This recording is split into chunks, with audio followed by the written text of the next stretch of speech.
Welcome to WIN's Lunch and Learn webinar series on living fully with disabilities. We're joined by our partner Odin, the Ontario Disability Employment Network.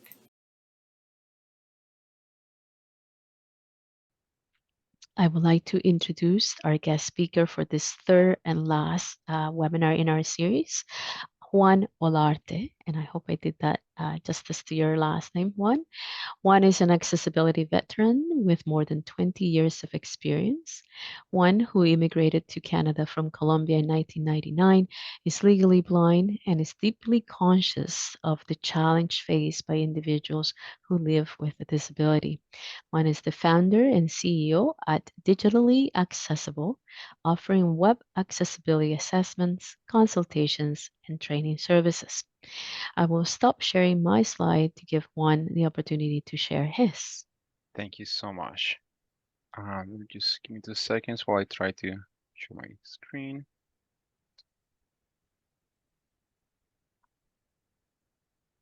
Okay, let me know when you guys can see my presentation. You're on. Excellent. And you guys can hear me correctly? Great. Awesome. Yes. Thank you so much. Perfect.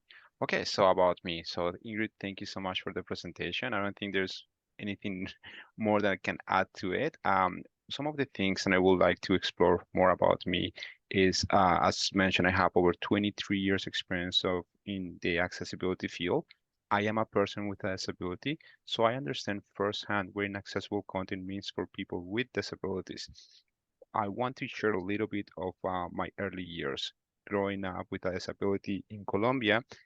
It wasn't the regular way as you might experience here in Canada. In Canada, you have the CNIB. You're going to be able to go to specific activities. For me, growing up was a little bit different. While I'm not fully blind, I do have a disability, and trying to go to a specific place where I could learn more about my disability wasn't possible. That forced me to actually integrate with other students or people without disabilities. So I was able to learn to interact with them, which I think was a big help for me later on, because I knew early on that if I wanted to do something because of my disability, if I will have any kind of challenges, it was going to be many times up to me to really try to push through and understand how my disability work and what I will be able to do in order to um, accomplish what I wanted to. So living with a disability early on, I want to say before I was 20, I didn't really want to do much about technology or even do anything with English. So those were my two worst subjects in school. The technology was because computers, I wasn't able to really see the screen or the text within the screen. I didn't know what assistive technology was, and English was pretty much very similar. If I wanted to study English, the text within textbooks was very, very small. Now, forward to me finishing high school, my parents saying, Juan, I think it's going to be best if you go to learn English uh, in a country where you're going to be able to immerse yourself. That's when I came to Canada. And thank goodness, in Canada, I was able to get in touch with the CNIB, Canadian National Institute of the Blind, and they introduced me to assistive technology. And that forever changed my life. The introduction to assistive technology, it actually helped me start a long-lasting career in technology and being able to integrate myself with society as well as with different things that I didn't know I had a passion for. So that actually enabled me to see what I wanted to do was to learn more about technology, but also I wanted to enable other people with different disabilities to help them achieve a level of success similar to mine. Let's go to my next slide. So early ambitions. So ever since I was little, I've always wanted to have my own company. So when I first came to Canada, I started like a website to help people coming into the country understand what kind of English schools they could go to. Fast forward to where we are today, I believe I started somewhere around 43 to 48 different companies, with my latest one being the real success after a long, long time. And this really was due to my passion of technology as well as of accessibility. Early on in my career, I knew I wanted to be a programmer. I was found it fascinating how technology can enable people to really interact in a whole different way. So we're talking about 2000 when the whole dot-com boom came out. It was amazing how you could be somewhere in Canada and still be able to or to read information of a website in the UK or maybe Colombia. So I was fascinated in terms of how can we actually provide that information to people with disabilities. Now, in 2005, when AODA came out, my previous employer at that point was the Bank of Montreal, asked me, Juan, knowing that you have a disability, you use assistive technologies, could you please let us know what we need to do in order to make our websites more accessible? Little did I know that actually took me into a long-lasting career about accessibility.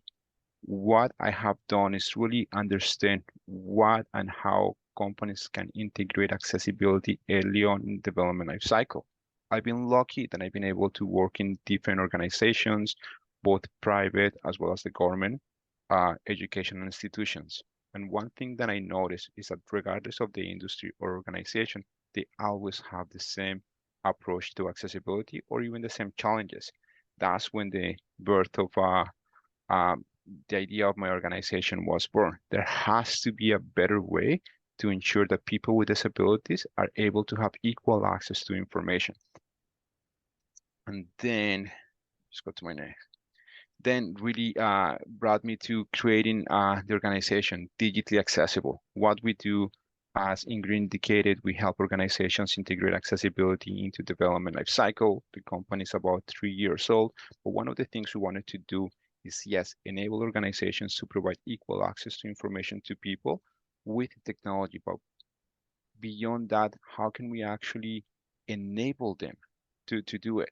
So there are a lot of tools on the market, could be automation, or it could be overlays to that they claim to help people with disabilities better understand their websites. However, we always noticed that that wasn't really true, and many times accessibility was seen as a checkbox.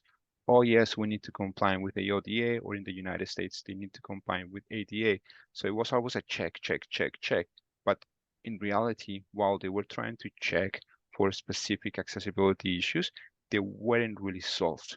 And that's what we actually try to do really well. First, educate, and then really create technology that organizations were going to be able to use to actually solve accessibility issues. And that's where we actually learn or launch our tool called Align. And then the impact for us was balancing accessibility management for projects and technology, how companies can do it. And that really involves anything digital, whether it's going to be a website, mobile app, PDF documents, or videos. Let's go to the next one.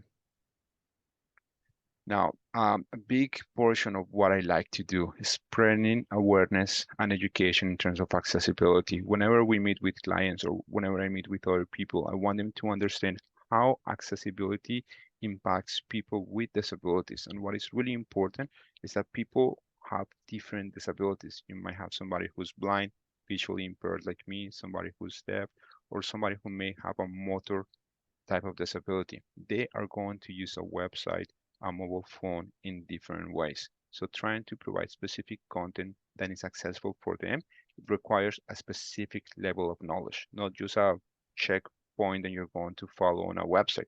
So what we try to do is really educate how when a website is accessible, it's not only going to help people with disabilities, but it's going to help the bottom line of the business by crafting better requirements or ensuring the technology is better described. That way, development or testing teams are going to be able to understand exactly what needs to be done, what needs to be developed, and how it needs to be tested. Education initiatives. So this is a side of what we actually want to do, and this is also a personal mission of mine. Having a disability, I understood early on that it wasn't that I could not do things, but I needed to do things in a different way. So being able to set me in that mindset really changed my life. So whenever I go for a specific, or I used to go for job interviews, I will early on disclaim my disability. I will let them know I'm visually impaired. I will let them know that I require assistive technology, and I will let them know why and how I will be doing the work. I always try to set up expectations, and more importantly, I taught them, or I was able to communicate how I was going to engage with them or provide specific information to the project that I was going to be working on. That led me to a lot of success. What I've seen is that not many times here in Canada people are as forthcoming with their disabilities, and I understand that it could be um, uh, personal decisions. Sometimes people are not as comfortable, but what I would like to do is really enable people in terms of training, through technology and also accessibility, so they know, so that they have a platform to actually try to find meaningful employment. And I think that's the end of my presentation. So what I can do is answer any questions that people may have. Thank you, Thank you. Juan. That's really informative. And I think I've taken a couple of points that I would like to maybe bring back and maybe have a little bit of conversation because we still have a little bit of time. For sure. I think I reflect a lot on self-advocacy and how you, when during your journey back in Colombia, you noted that you decided that full integration was absolutely needed in order for you to understand how you will not going to be stopped. And so maybe for our audience, I'm not sure if we're still recording, but for our audience, how do we drive the message that, self-advocacy is needed, that you need to be um, putting out there what are your needs in terms of accommodations, not because they're nice to have, but they're the tools for success. For sure. And I think the most important thing that people need to realize is to understand what they're good at and how they're going to be able to work. Once that they're able to understand those two things, they're going to be able to communicate that information to the specific employers. For instance, for me, I use Zoom text or screen magnification in order for me to properly see the screen, as well as I use a screen reader just to read really long documents because my eyes get really tired. So in a specific interview, I will self-identify as having a disability. I will walk them through an example of what a project looks like for me, as well as for the rest of the team, and I will walk them to what are some of the things that I need. So, for instance, if they were going to hand a specific uh, paper or memo on a meeting, I would request if they could please send it to me in advance on a PDF format, on a Word document format, so I'll be able to look at it, be able to read it on my own terms, and make notes on that. Those are some of the things that people needed to be advised. If I were going to go to a specific meeting and somebody will be talking to me, I'm like, it's great if you're asking questions, just maybe raise your hand and try to identify yourself. That way I'm going to know who is speaking. So those little things really help them understand what my disability was and how they could interact with me. And I can tell you that I never had an issue in terms of like people discriminating because of my disability. I was always, what is the job or the work that needs to be completed? Am I going to be able to do it? And how am I going to be able to provide that information to them? Amazing. I guess I'll open up the floor for anybody here if you have any questions. Thank you. Yes, Assad. So much. And Juan, thanks for kind of taking us through kind of your journey and Thank you. some of kind of the things you learned along the way. I think the interesting bit for me was just your commentary around resiliency. There are times where, any one of us, myself included, we go through things, we fail, and then at some point in time, we just realize, okay, this isn't going to work. But I think, given your background, you mentioned what 50 plus different startups or things that you kind of looked at, and then finally this last one kind of worked out well for you. But just the resiliency, I mean, and you know, there's an added element where you might think that someone with a disability might be more likely to want to give up, you know, but you know, you kind of stuck with it, and you know, you know, now you're kind of benefiting from that. So I think that's an important story around the resiliency bit, that Thank sometimes you. it's a little bit more difficult, but that, you know, sometimes things come around.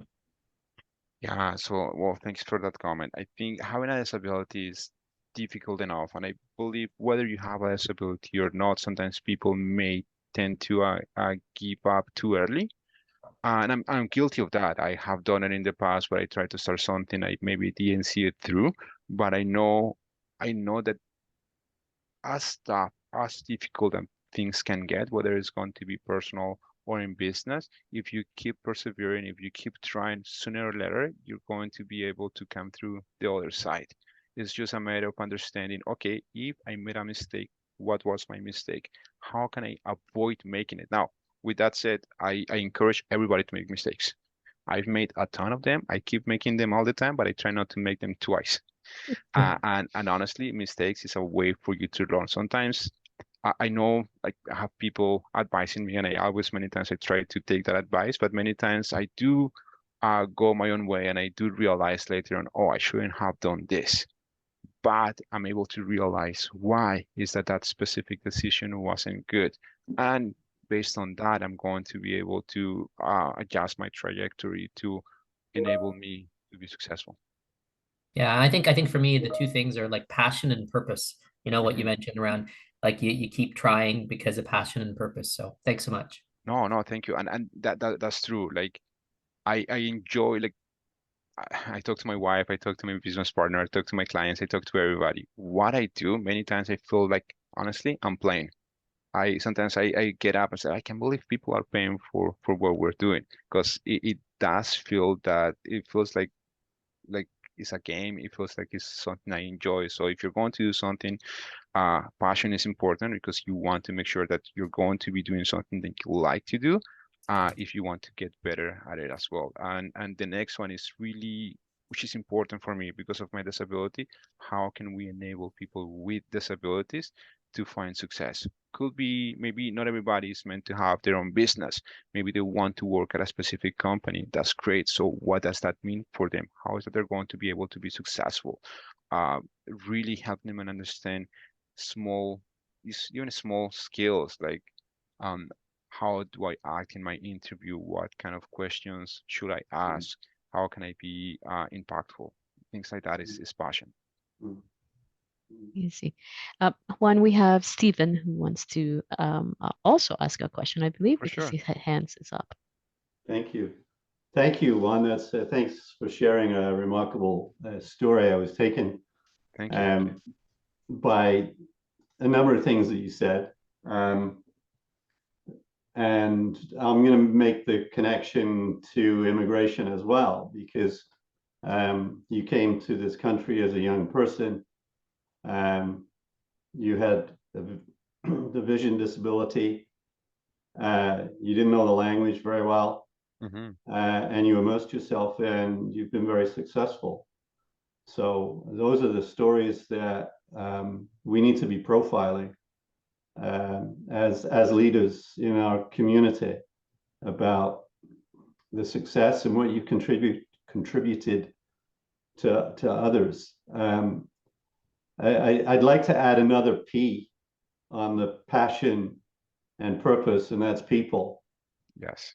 And you know, you can do so many remarkable things when you've got those three elements in play.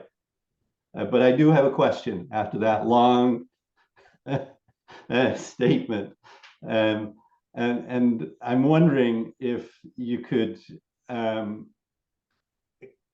not in a long way, but just if you could just think about a case example, a study that, or you know, a case that you've worked with an employer where you took some people or they needed to develop a plan and it's been successful. I'd really, if you have something at your fingertips that you might be able to share, where you said, you know, this was more than you used the words checking the boxes. So I just wondered if there's something that you might be able to share this afternoon. Thank you. Yeah, for sure. No, thank you so much for your question. And I think honestly, early on, I understood that like it's pretty much like a playbook. I'll give you an example with accessibility. Accessibility is seen as something needs to be done because of compliance. It's always introduced late in the development life cycle, and by then it's very difficult to try to understand what kind of issues are going to affect people with disabilities. Um, but they leave it there because it's something that we need to do. We don't really want to do it, and at the end of the day, it's going to be costly for us. What I did is, okay, let's change the narrative. Early on, let's understand what your requirements are. Um, when we understand what the requirements are for users without disabilities, we can also integrate requirements for people with disabilities. Now, the key and important portion in there is to introduce it not so much an accessibility user story or an accessibility requirement, but rather as a requirement that is going to enable everybody. Based on that, I'll give you an example. Let's say you have a drop-down menu and your user story is going to say, as a user, I'm going to click on my drop-down menu and I'm going to be able to select one of the 3 items. That is going to be given to development, and developers most often they want to help you, but they are just going to do it based on the requirements.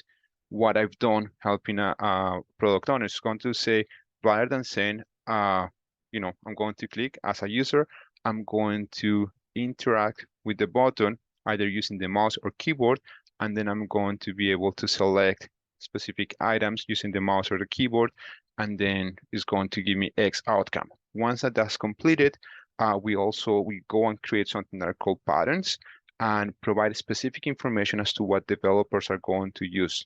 We also provide test cases for people that are going to not like a tester or somebody who's going to be designing it. They don't need to know exactly so much about the development, but they need to be able to know the specific portion for accessibility for their role.